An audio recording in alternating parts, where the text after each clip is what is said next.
6월 15일 새벽 예배를 하나님께 드리겠습니다. 오늘 우리에게 주신 하나님의 말씀 민수기 28장 16절에서 29장 11절의 말씀입니다. 봉독은 28장 16절에서 18절 말씀만 읽겠습니다. 첫째 달 14째 날은 여호와를 위하여 지킬 유월절이며 또 그 달 15째 날부터는 명절이니 이래 동안 무교병을 먹을 것이며 그 첫날에는 성회로 모일 것이요 아무 일도 하지 말 것이며. 오늘 말씀은 여호와를 위하여서 이스라엘 백성들이 지켜야 할 절기들에 대해서 말씀하고 있죠. 그 중에 유월절, 칠칠절, 나팔절, 속죄일을 말씀하고 있습니다. 간단히 절기에 대해서 특징을 알아본 이후에 이 절기들의 공통점을 통해서 오늘의 삶에 잠시 묵상하고 적용해보면 좋겠습니다. 먼저 유월절은 잘 알고 있다시피 넘어가다라는 뜻이 있죠. 이집트에서 이스라엘 백성들이 노예로 있을 때 모세를 통해서 그들을 구원한 날이지 않습니까? 장자의 심판을 통하여서 모든 이집트의 슬픈 울음소리가 있었지만은 이스라엘 백성들에게는 그렇지 않았죠. 그 심판이 넘어갔기 때문입니다. 그런 의미에서 이 구원을 받은 날이기도 하죠. 또 민족으로서는 해방의 날이기도 합니다. 또 여호와 하나님의 입장에서는 더 깊은 의미로서는 아브라함과 이삭과 야곱에게 약속하신 바대로 이루신 날이기도 하죠. 그렇기 때문에 이스라엘 백성들에게 유월절은 매우 중요한 절기였습니다. 유월절을 지나서 그 다음 날에 7일 동안 무교병을 먹었다 하여서 무교절을 지켰죠. 그런 다음에 그 무교절을 기준으로 하여서 49일이 지난 그리고 50일째 되는 날에 칠칠절을 지켰습니다. 이 칠칠절은 다른 말로 하면 오순절 그리고 맥추절이라고 합니다. 이 이스라엘 백성들이 가나안 땅에 들어가서 얻은 첫 수확에 대해 첫 열매를 하나님께 감사하며 드린 절기가 바로 칠칠절이죠. 그 다음에 이제 시간이 흘러서 일곱째 달이 되며 그날 일곱째 달 첫날을 소위 나팔을 불었다 해서 나팔절로 지켰습니다. 유대인들이 지켰던 그런 날짜 기준대로 하며 이날을 일곱째 날이긴 하지만은 이들이 그 가나안 땅에 들어갔을 때 그 가나안인들의 민간역으로 하면은 이 일곱째 달은 곧 새 첫달과 같은 날이었습니다. 그러니까 우리나라에서 음력과 양력이 좀 차이가 있잖아요. 그런 것처럼 유대인들이 지켰던 유대력과 또 가나안인들이 지켰던 민간력이 서로 좀 차이가 있었죠. 어쨌든 간에 시간이 점점점 흐르면서 이 나팔절은 그 유대인들에게 있어서 이스라엘 민족들에게 있어서 새 첫날을 상징하는 거였습니다. 새 첫날을 안식함으로 인해서 하나님의 그 은혜를 기억하는 날로 나팔절을 지켰죠. 그리고 나팔절과 그리고 이후에 장막절 사이에 어떤 절기가 있냐면 이제 속죄일이 있었습니다. 대속죄일이라고 하죠.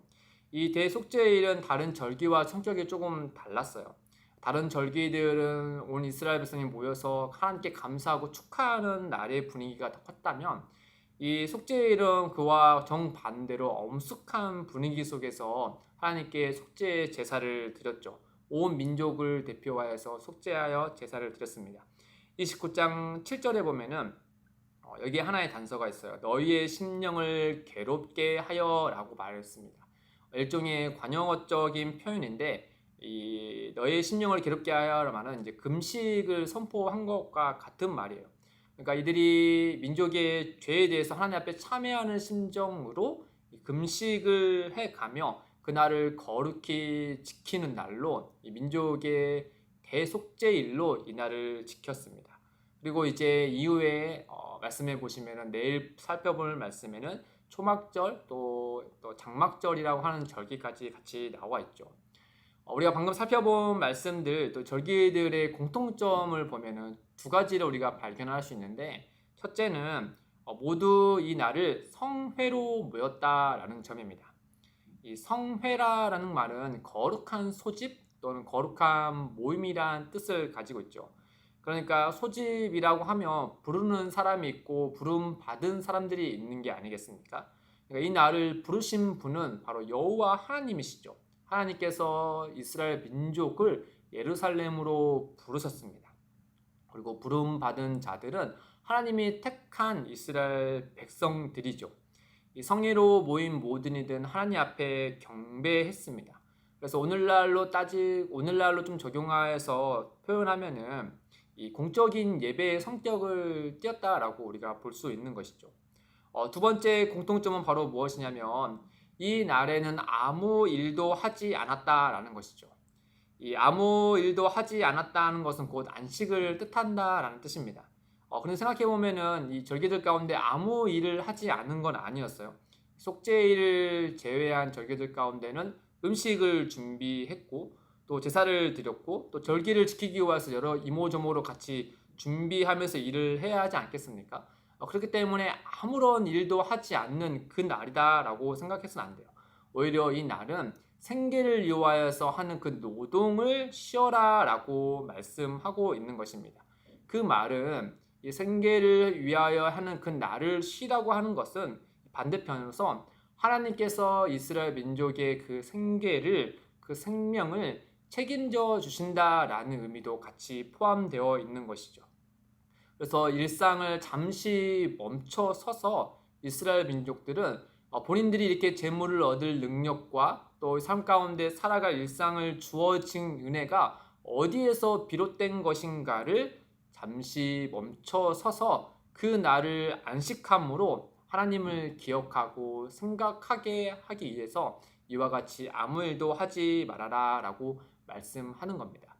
사랑하는 성도 여러분, 이러한 의미는 오늘을 살아가는 우리에게 이런 의미가 이제 예배에서 잘 그대로 묻어나 있는 것을 우리가 확인할 수 있습니다. 성도가 주일에 예배를 드리기 위해서 우리가 하나님 앞에 모일 때는 그에 앞서서 하나님께서 먼저 우리를 택하시고 우리를 예배의 자리로 부르셨기 때문에 우리는 그 부름 받음에 의해서 하나님 앞에 나와 예배할 수 있게 되는 것이죠. 그래서 우리가 예수 그리스도 안에서 하나님이 우리를 불러주셨기 때문에 우리는 그 예수 그리스도 안에서 같은 공동체로 성령 안에서 하나 되게 한 공동체로 하나님 앞에 예배할 수 있게 된 것입니다.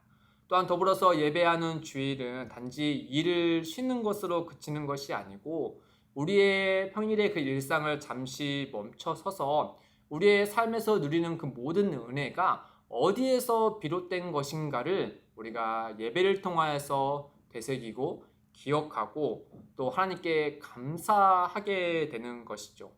이는 공적인 예배뿐만 아니라 우리가 삶에서 드리는 예배 가운데도 같이 포함되는 것입니다. 우리가 두세 사람이 모인 곳에 예수 그리스도의 이름으로 두세 사람이 모인 곳에 예수님께서도 함께 하신다 하지 않았습니까? 우리가 가정이든 다락방이든 또 믿는 이들과 같은 어떤 모임이든 간에 우리는 그 모임을 통하여서 우리를 부르신 하나님을 기억하고 또 하나님이 주시는 그 은혜를 되새기며 감사하는 삶을 살아가야 하는 것이죠. 사랑하는 성도 여러분, 오늘 하루를 지내면서 이 하나님께서 우리에게 부르심에 대해서 우리가 다시 한번 생각을 해보고 또 그 부르심에 합당히 응답한 사람으로서 하나님께 영광을 드리는 아름다운 하루가 되시기를 주님의 이름으로 축복드립니다. 함께 기도하겠습니다. 하나님 아버지, 우리를 그리스도 예수 안에서 자녀 삼아주시고 늘 하나님을 예배하는 자리에 불러주셔서 감사합니다. 우리가 그 은혜를 깊이 깨닫게 하여 주시고 매번 찾아오는 예배 때 진실한 마음으로 하나님께 경배할 수 있도록 인도하여 주옵소서. 주님, 원하옵건대 우리 중에 이 거룩한 모임에 초대하고 싶은 이들도 있습니다. 우리를 먼저 부르시고 택하여 주신 것처럼 그들도 하나님의 품으로 이 거룩한 공동체의 모임으로 불러주셔서 함께 예배할 수 있는 은혜가 있도록 인도하여 주옵소서. 감사하며 예수님의 이름으로 기도드립니다. 아멘. 오늘도 두 가지의 기도 제목을 두고 기도하겠습니다. 첫째, 주 예수 그리스도 안에서 우리를 택하여 거룩한 예배의 자리로 불러주신 하나님께 감사하며 예배의 감격을 회복하게 하옵소서.